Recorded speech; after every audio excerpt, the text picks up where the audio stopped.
Chairman Maloney, thank you. Ranking Member Comer, Congresswoman Norton, and members of this esteemed committee.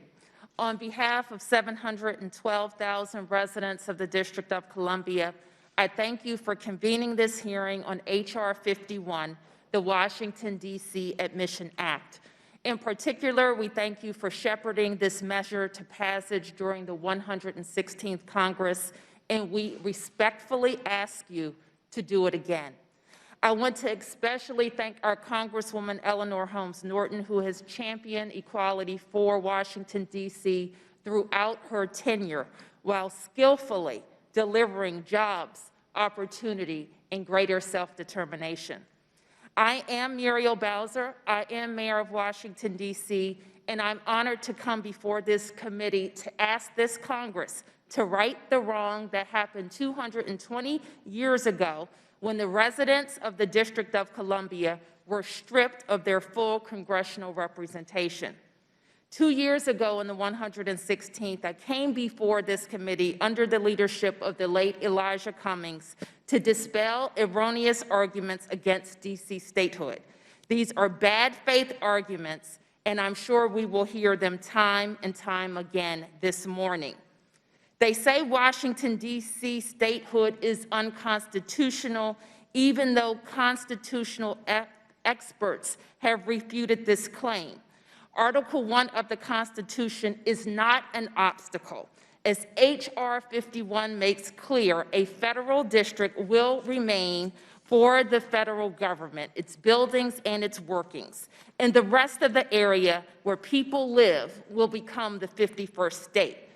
They say Washington, D.C. is too small, our economy is not diverse enough, even though we're bigger by population than 2 states and pay more per capita than any state. We pay more in total federal taxes than 22 states.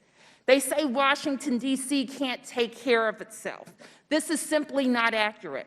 In fact, by many objective measures, D.C. is a better governed jurisdiction than most states. We have balanced our budgets for 25 times in the last 25 years, and we already operate as a state and perform the same functions as states do.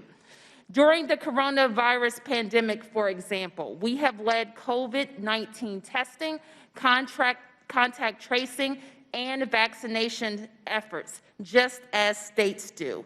And we are treated like a state in more than 500 citations in federal law.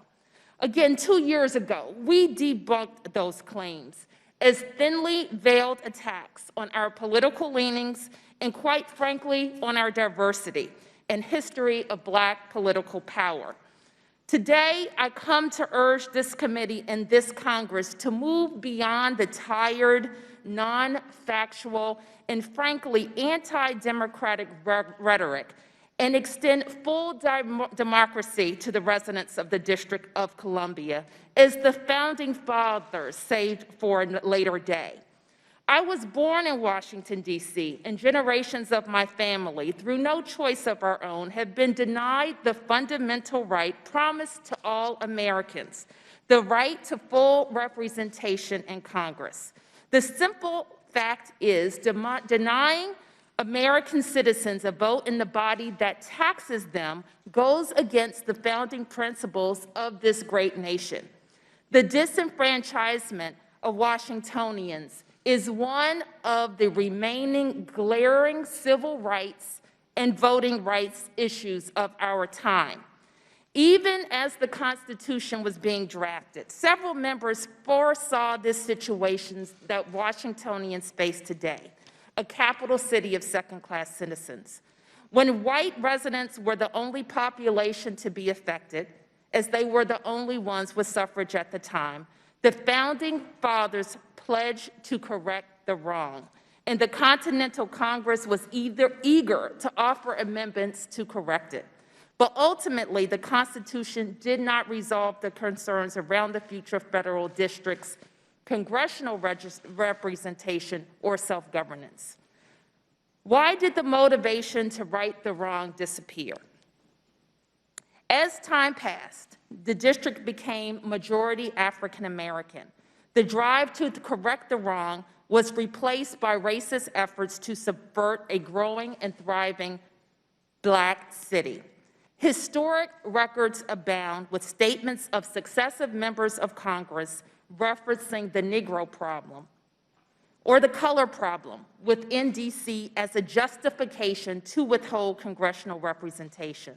This was their way of saying African Americans are unable to govern themselves or vote for their best interest, or I dare say, be the face of the nation's capital. Surely, in 2020, this body cannot associate themselves with that view. Next month, we will celebrate President Lincoln signing the Emancipation Act that freed the slaves in the District of Columbia, April 16, 1862, months before the Emancipation Proclamation freed other enslaved people in our country. I hope to remind this Congress that district residents are still not free as we remain disenfranchised by this body. I urge all of you to do what over 202 centuries of lawmakers have failed to correct and grant full democracy to D.C. residents through statehood. The incremental enfranchisement of the district, limited enfranchisement, has historically been a bipartisan effort, but it is in no way a substitute for full representation in this Congress. Washington, D.C. has been a true partner to the federal government in every aspect, even though Congress and presidents have been sporadic partners to us. We have supported continuing the critical operations of this body and other federal agencies within our border. The federal government leaned on our health department to process coronavirus tests and administer vaccines to federal employees and contractors. However, several provisions of federal aid to respond to the coronavirus pandemic denied us state-level funding, shortchanging us $755 million in fiscal relief, even though we operate as a city, county, and state. We now thank you, Madam Chair, Speaker Pelosi, Leader Schumer, our Congresswoman, and your Democratic colleagues, and President Biden for righting that wrong last week with the American Rescue Plan. The events of January 6, where Congress was overtaken by insurrectionists, showed that Congress need not fear the new state of Washington, D.C., as it does not currently fear the states of Maryland or Virginia. Rather, the new state will be a necessary partner to securing the federal interest, not a detractor. Arguing that Washingtonians must remain disenfranchised to protect the interests of the federal government is dangerous, outdated, and downright insulting.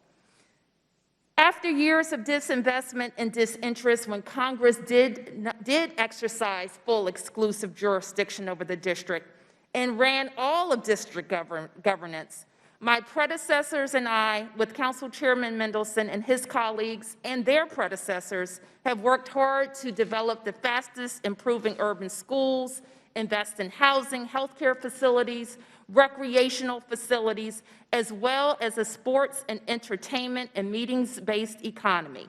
We have proven our sound leadership, and there is no reason for this Congress not to right this wrong. Thank you again for allowing us to speak, and I'm happy to answer your questions.